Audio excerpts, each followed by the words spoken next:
start off with the broadcast guys and then we'll do the writtens afterwards. Mark, do you want to get us going? Afternoon, Ronald. Afternoon. 6th in the Premier League, 2 wins in your last 8, but a great draw against Chelsea. Will that give you some confidence as you approach this last part of the season? I think so. I hope, but that we have to demonstrate on the pitch. It's a difficult game at home. Of course, the last result against Chelsea and the way how we play for all in the first half will give us the confidence what a player needs to play good football. But we realize that it's a different one. It's Burnley are doing well the last few weeks. They have some great results against Chelsea and Man City last week. And they will make it very difficult. And a different game, a different system, what they do, what they play, and more direct. And it will be difficult. The way they play, is that something you've been working on in training? And obviously bearing in mind you got beat by them, which perhaps was a surprise result earlier on in the season. Yeah, they beat us, but it was not a very good game on that day, and then we missed a penalty. We got a stupid goal against us and about a throw-in. But of course, you analyze always the opponent, and we play 11 against 11, and one team is playing like Burnley. But it's sometimes difficult to compare a training session with the match. But we expect aggressive opponent who will press us, and with direct. It's always difficult because they don't give you time to play, and you have to know that and you have to prepare for that. Do you adapt your game according to the opposition in Burnley? I think in the second half over there we play well, we play good football, we have good chances, we miss a penalty. But it's always the experience what you take out of that first match, and but still they have more confidence than on that time, and they are looking very comfortable to play out of that system, and we will see. England squad announced today, another couple of Southampton players in Nathaniel and Fraser. It's a regular occurrence that your boys get called up to the England squad. Obviously shows how well the players are doing here and how good the season has been. That's true, yes, because I was counting all the players who will be away from Southampton, and 16, 17, 18 players, and that seems good news, because that means a lot for the club, that means a lot for the players. It's a good experience for the players, and they deserved, because they are playing well, they're doing well, and let me keep that till the end of the season. You next week, you can have a bit of time off, or? Yeah, I put 2 players by the under 21s, and I go for holiday. No, not bad.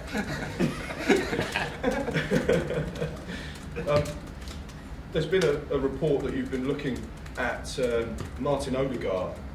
You've had a scout watch him. I don't know. I saw it on the internet. I don't know.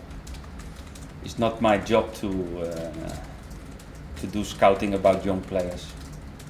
Is he a player potentially you'd like to bring to the club? No, if he moved to Real Madrid, that means that he is a very good player. One of the big talking points in the Premier League this week was the departure of Gus Poyet. Dick Advocaat's gone into the club. He was number 2 when you played for the national team in the late 80s and the early 90s. Has he spoke to you about managing in the Premier League? What type of character was he? No. He was my coach of course he was in the 88 or the 90s. He was the assistant coach, but he was the manager in the World Champions '94, and it's a very experienced coach, very nice person, and looking forward, because it's nice to be in the Premier League, and I got that possibility for this season, and he get that possibility for the last 9 games, and he's experienced coach. It's always a pity for the coach who who's sacked, because I like the person Poyet very much and I know him well, but sometimes it's hard to take that because it's part of our job, and but it's still a difficult situation for them because it's only 9 games and you don't have them, and it's playing matches, and but Advocaat is a very experienced coach, and maybe that's good. Has he picked up the phone and asked you any advice, spoke to you at all? No, he was not calling me. We play, I think the 2nd of May we play away against them. It's nice to see him, and I hope he's doing well. One of the big talking points this week has been players surrounding referees. The FA sent out a letter to clubs reminding them of their responsibility. What's your philosophy on the situation? Have you spoke to your players about respecting the officials? No, first of all, we like to respect everybody, the referees, the players, the opponent players, and but it's sometimes it's the emotional part in football that bring players to do that, and that's. But it's an emotional part of football, and we like to win. We like to win on a nice way, on a fair play way. But sometimes incidents, what happened in a game makes it difficult for players. But I try to do it on a good way and a respectful way with the players. And one final point for me: Man City knocked out of the Champions League last night. No English clubs in the last 8. Obviously Southampton are striving to be in the top 4. Does that just suggest just how difficult it is to be involved in the Champions League? And why do you think there are no English teams in the last 8? Well, it's difficult. I think it's okay that Man City lose against Barcelona. I'm not surprised, because in my opinion Barcelona is the best team in Europe, and if Messi is playing like that, like yesterday, then you can't stop him. Thanks to the goalkeeper, because Hart was saving maybe 5 goals. But to take for the Premier League that nobody is in the quarterfinals. But okay, everybody said about Arsenal 1-2 was maybe the score that they can do away against Monaco, but the stupid third one was killing them. Still, I believe in the qualities of the Premier League big teams, that they can reach that level, but maybe it's the problem we don't have the winter break. You never know that, but maybe that can be important for to keep the spirit and to keep the conditional shape for the players, but it's difficult. Thank you. Well, Ronald, is Eldro Elia fit again? Yeah, he's fit. Any other team news? No, everybody's without the normal injury players. Then it's that we have everybody available. Victor Wanyama's on yellow cards. Do you have to ask him to approach his game differently? No, always we're talking to the players who get sometimes too much yellow cards, where you make that fault. It's an important one for the team to do it. We're always talking about that, and he's a physical player. He's a player who wins a lot of balls on midfield. He's strong, but the case sometimes is a fault who is necessary at that moment. It's not a problem, but sometimes, like Morgan, like Victor, sometimes I get yellow cards. In my opinion, it's not to do that fault at that moment or that place on the pitch, and we speak about that. What about Shane Long? Did he show you enough at the weekend that he deserves another chance up front? No, he's doing very well.